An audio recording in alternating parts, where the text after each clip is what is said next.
Want to know how to make good cornbread? Well, take it from me, a Southerner who had it practically every day as a kid. I can unequivocally state that the single most important component in making good cornbread is the cast iron skillet. In fact, if you're not using a cast iron skillet, I call it pretend cornbread.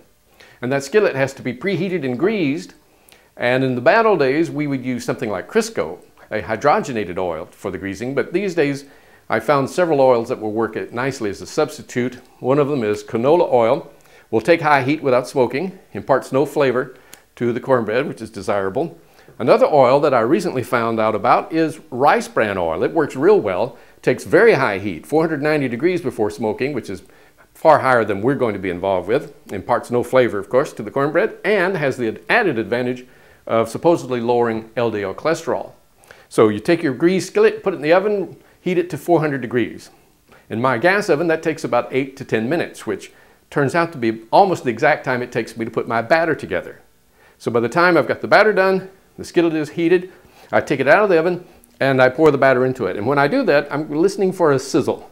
Now the sizzle tells me two things. One, the skillet is at the proper temperature, and two, that golden crust is now forming. The rest of it is just following the recipe. My recipe calls for 25 minutes of cooking, at the end of which I take the skillet back out of the oven. The nice crust on it makes it very easy to turn the bread out onto a cooling rack where I'll leave it for 5 minutes before cutting it into those little delicious looking little wedges.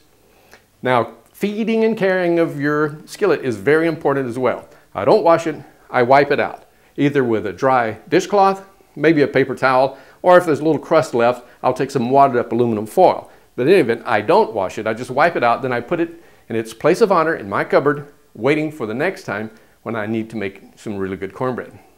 And actually, all of this talk of making cornbread has given me the idea I think I will bake up a batch. So I hope you've learned a tip or two that you can use. Thanks for watching.